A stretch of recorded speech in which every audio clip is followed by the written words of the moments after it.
сәтін салып, Меркінің табиғатына тағы да бір атбасын бұрдық. Меркі шипажайы және оның төңірегіндегі табиғаттың әсем көрінісі, тау қандай ғажап міне. Өзеннің сарқырап арқырап ағып жатқан көрінісі, осында төңіректегі демалыс орындары, міне барлығы сіздің жағдайыңыз үшін жасалған. Қандай ғажап. Осы Меркі шипажайына келу арқылы сенбі жексенбідегі бос уақыттарыңызды төңірегіндегі табиғатты тамашалаумен өткізуге болады. Және бір қызығы, кешегі Ұлы Жібек жолының бойындағы керуендер іркес-тіркес көшіп жатқан Меркі, Құлан, Өрнек қалашықтары және Аспара бекінісі, одан қалды Спатай батырдың кесенесі және Меркідегі мұражайды, мына осындай рухани азық беретін дүниелерді тамашалап көріп қайтуыңызға болады. Біз бүгін сапарымызды сол дүниелерді сіздерге көрсету мақсатында бағытқа шыққан жайымыз. Олай болса, тарихтан тағылым тартып, аңыздардан сыр тарқатып, сіздермен бірге бөлісетін боламыз.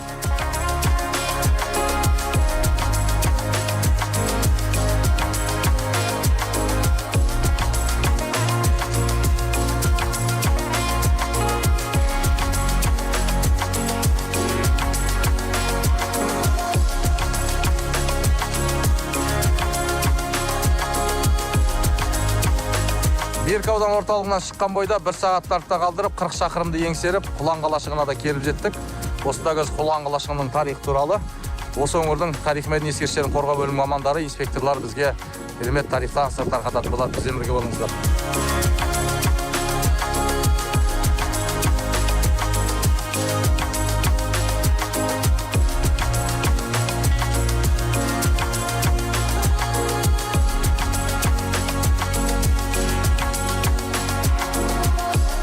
Тарихымыздан ойып тұрып орын алатын біздің осындай қалаларымыз көп.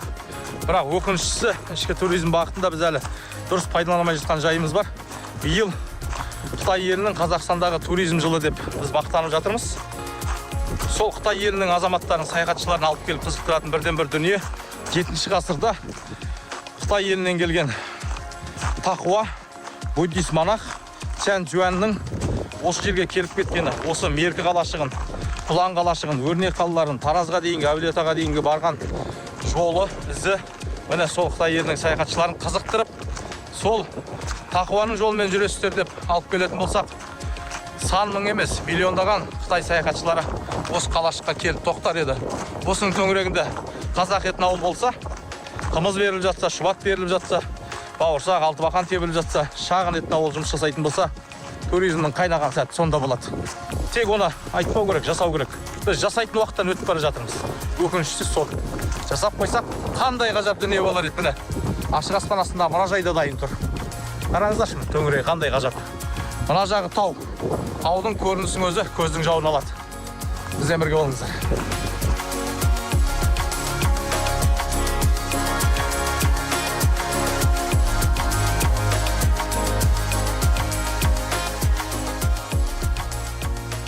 Ал міне, тарихта ойып тұрып орын алатын Құлан қалашығы. Ашық аспан астындағы қандай ғажап көрініс. Міне, ағамыз осы жердің жалғыз қорықшысы. Осы жерде өзінің қара шаңырағындай сақтап жүрген ағамыз міне. Қандай тамаша.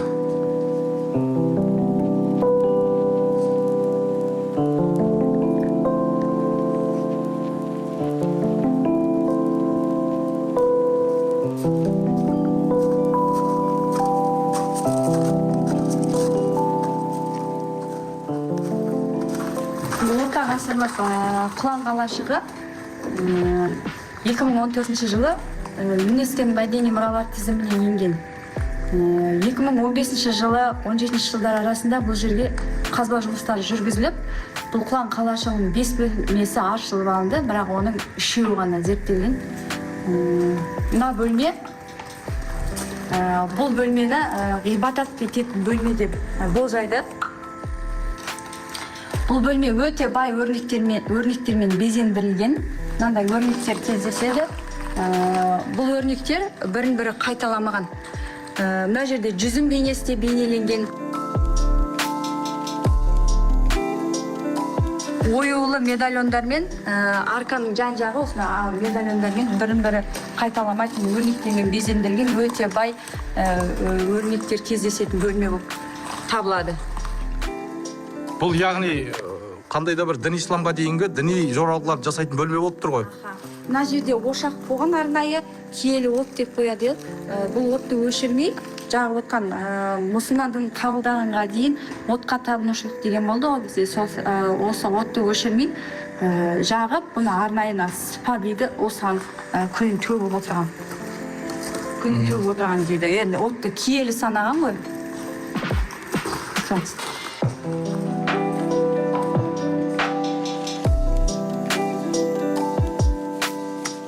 Билеуші отыратын бөлме деп саналады. Ханның тағы орналасқан бөлме. Хан тағы орналасқан бөлме.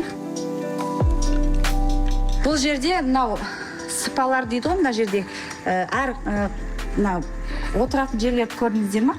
Осы отыратын жерлер қызметшінің өзінің дәрежесіне қарай жоғары, төмен орналастырылған деп болжайды.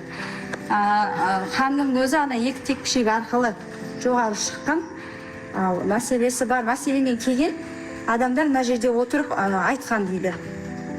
Мына орындашы отырып ханға мәселесін айтқан ғой. Қалдан ғой хан осы жерде отырып. Бұл бөлме көлемі жағынан ең үлкен бөлме. Байқасаңыздар, мына жақта 8 ой кездеседі. Бұл жерлерге шам қойылған. Шамның орны. Сосын мына жерде бұрын орнына негізі алынып тасталған, мынау кейін сақпен жасаған ғой, алебастермен жасаған дейді, байқасаңыздар. Бірақ бұның орнында осындай суреттер болған, астында қалған. Негізі осындай суреттер болған бұл жерде. Бұл суреттер жаңағы билеушінің, оның уәзірлерінің, аңшылық, кептер, қырғауылдың бейнесін байқауға болады. Осындай бейне суреттермен безендірілген бұл бөлме. Мына үшінші бөлме бұл ғұрыптық бөлме деп саналады. Бұл жерде де от жағып отырған. Бұл бөлмеде діни рәсімдер жасалған делінеді. Діни рәсімдер өткізетін орталық.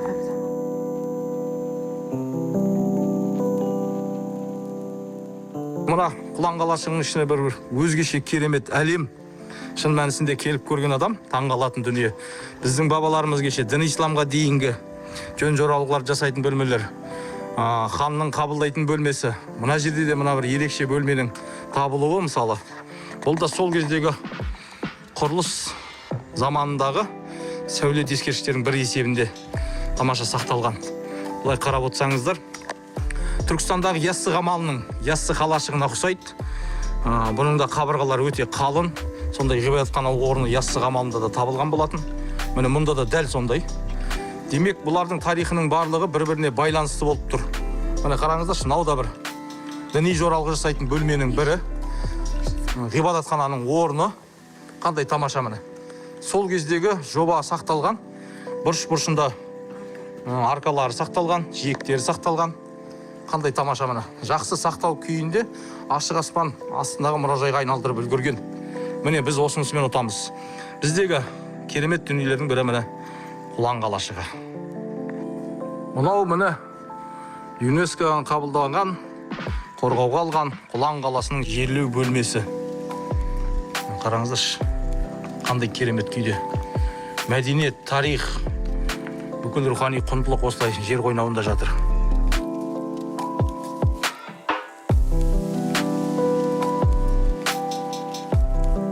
Қабырғалары өте керемет сақталған. Міне. Бұрыштары барлығы дерлік сақталған. Қандай ғажап міне. Сол кездің қолөнер шеберлерінің туындысы, құрылысшылардың туындысы. Қандай баға жетпес тарих, байлық бізде міне топырақ астында жатқан жайы бар. Мүмкін осылай сақтала бергенде дұрыс шығар. Сонда әлде де жүздеген жылдар бойы топырақтың астында жата береді. Біз мүмкін ашқан сайын осылай ашық аспан астына мұражайға айналдырмасақ, бұл жауынға қарға мүжіліп кете береді. Осылай көміліп жатқан дұрыс шығар. Тағы бір ерекше бөлмені көріп тамашалаймыз қазір міне. Құрылыс бөлмелері. Көрдіңдер ме, бабаларын қандай керемет білімді болған, қандай ғажап қалалар салған деп көрсетіп тұрғандай. Міне қараңыздар. Сол заманның көненің өзі асылдың сынығы болған тарихи жәдігерлер. Барлығы сақталған. Табаны қыштан күйдірілген міне. Шам қоятын орындар. Қарлық кезеңіндегі күмбезді бөлме. Қандай тамаша.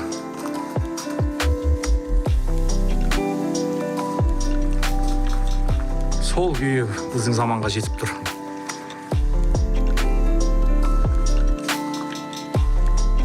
Міне қалашықта алғашқы зерттеу жұмыстарын Бартолд жүргізген екен.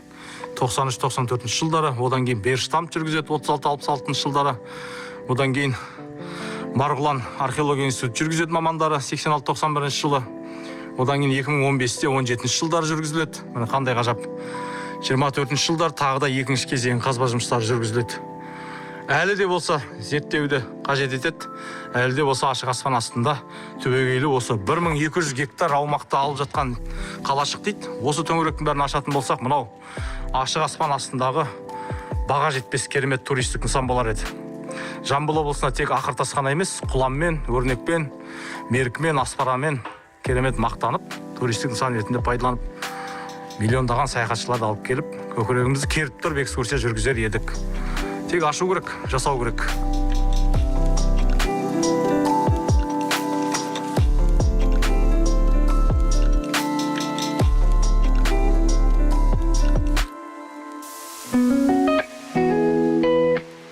Міне көзді ашып жұмғанша Құлан қалашығындағы ашық аспан аясындағы мұражайды көріп шықтым. Қандай керемет. Мен бір сөзбен айтып алған әсерімді жеткізе алмаймын. Өйткені кешегі бізге дейінгі заманда бабаларымыз керемет қала сала білген. Ұлы Жібек жолының бойында керемет үлкен қамалдың бірі болған. Беркі, Аспара бекінісі, Құлан, Ақтөбе, Баласағұн, Өрнек, ары қарай Тараз, Шарафкент, Сайрам, Түркістанға дейінгі аралықта, Отырарға дейінгі аралықта міне осындай ғажап қала болған. 1200 гектар аумақты алып жатыр дейді. Демек, мына ауылдың төңірегінің барлығы осы қаланың цитаделі, рабады, шаһарстаны болып жалғасып жатыр. Міне осы Құлан қаласында, Құлан ауылында тұратын азаматтар Құлан қалашығымен мақтана білу керек. Мен өз басым сырттан келсем де Құланды көріп тәнті болдым. Қандай ғажап әсер алдым. Ішіндегі бөлмелерді көріп, сондағы салынған ою өрнектерді көріп, өзің таңданысымды айта алмай келе жатырмын. Таңғажайып дүниені көргенімді суреттеп жеткізе алмай келе жатқан жайым бар. Тек бір ғана мәселе, қалашықты ашу керек. Ашық аспан аясында қаржыны аямай төгу керек, ашу керек. Бүгінгі таңда жер асты қазба байлықтары, үстіндегі қазба байлықтар таусылады уақыты келе. Мынандай қала тарих ешқашан таусылмайды. Мынаны ашық аспан астындағы мұражайға айналдырсақ, мың сан, миллиондаған саяхатшы келіп көреді. Өйткені жарнамалау керек. Қаншама фильмдер түсіру керек, ғылыми роликтер түсіру керек. Ғаламтор желісінде насихаттай білуіміз керек, айтып мақтана білуіміз керек. Қарлықтардың заманы, түркілердің заманы, ұлы көшпенді, кешегі Әмір Темірдің заманы, Шыңғыс ханның заманы, Қазақ хандығының заманында осы жерде біздің бабаларымыздың ат тұяғының ізі қалды. Қандай мақтанатын дүние, қараңыздаршы міне. Қаншама төңіректі Батыс Қытай, Батыс Еуропа жолына жақын Құлан ауылы.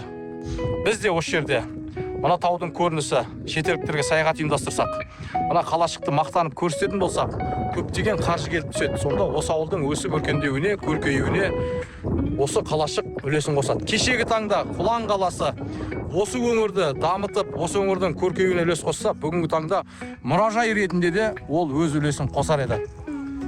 Бірақ нәрсе, мақтана алмай жүрген жайымыз бар, жасай алмай жүрген жайымыз бар. Барымызды ұқсата алмай жүрген жайымыз бар.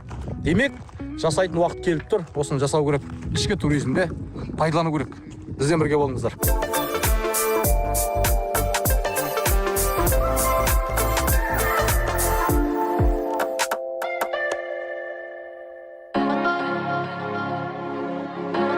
Минуттық жол. Темір тұлпарымызды зулатып, бізді қазақ деген ұлы елдің бағына біткен қасиетті тұлпар Абсенттің тұяғызы қалған мекенге де жеткізді. Жамбыл облысына келгелі осы тұлпар жайлы көп естідік. Көп естігенше бір көрген артық деп, міне бүгінгі күн сәтті болуда. Ақбоз айғыр мен сары биеден туылған қара сайгүліктің ескерткішінің өзі мақтаныш ұялатады. Иә, расымен де аты аңызға айналған сайгүлік. Қазақ деген ол елдің тарихында алтын әріппен жазылған тарих. Осы зауыттың тыныс тіршілігімен Абсент тұлпар өмірі. Әлемді мойындатқан тұлпардың құлындық шағымен атын мұқым елге паш еткен жеңісті де жемісті сәттері тура бір көз алдымыздан өткендей әсер қалдыруда.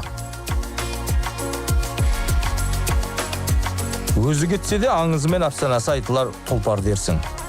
Қоражайын аралай жүріп ерекше сезімге бөлендік. Бір сөзбен айтып жеткізу, тарихымен бөлісу қиын соқты. Кеудемізді мақтаныш кернегенімен шабыт келмеді. Өйткені аралай жүріп тура сол кезеңдерге сапар шеккендей болдық. Бірақ суреттеп жеткізе алмадық. Толқығанымыз рас. Соған қарамастан азды көпті ауылдық округының әкімін сөзге тарттық. Көгершін ауылы Тараз қаласынан 110 шақырым жерде, аудан орталығы Құлан ауылынан 25 шақырым, көршілес Меркі ауданынан 70 шақырым жерде орналасқан. Ауылда 3,5 мың халық тұрады. Ауылда 2002 жылы Луговой жылқы зауыты жауапкершілігі шектеулі серіктестігі құрылған. Қазіргі таңда 110 жұмысшысы бар. Біздің Луговой жылқы зауыты серіктестігі абсент тұқымның жалғастырып келеді, жылқыны асылдандырумен айналысады. Осы серіктестіктің мақтан тұтамыз. Қазіргі атқарып жатқан жұмыстармен ауданда ауылымызда план қалашығы, өрнек қалашығы секілді осы серіктестіктің жылқы зауытын туристік мақсатта пайдалануға болады. Келіп көрсеңіздер болады.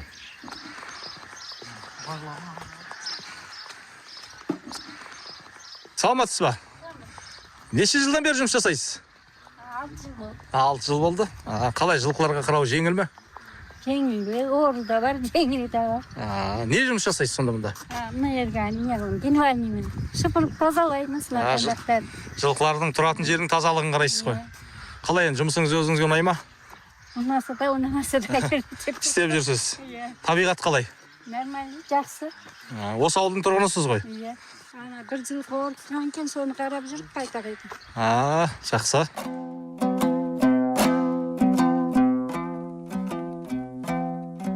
Міне, қазақтың қамбарата жануары, жылқы тұлпары қандай ғажап.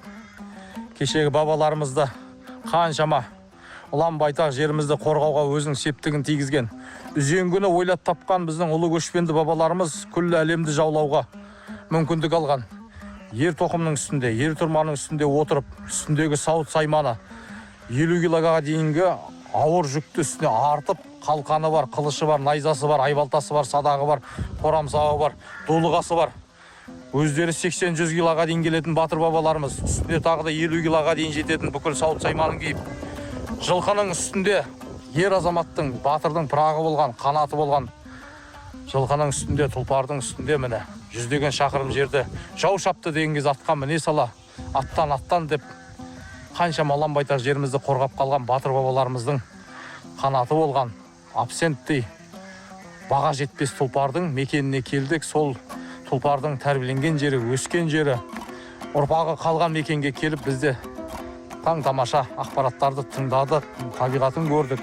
Әлі де соның ізін жалғап жатқан құлындарды көрдік, биелерді көрдік. Осындағы 100-ден астам мамандарға шексіз алғыс, басымызды иеміз, тағзым етеміз. Рахмет барлығына. Осындай Көгершін тауларының бөктерінде, Көгершін ауылында осындай жылқы зауыттың барына біз мақтан етеміз. Ішкі туризмде пайдаланатын керемет бір нысан. Пайдалана білейік, саяхатшыларымызды алып келейік. Үлесімізді қосайық.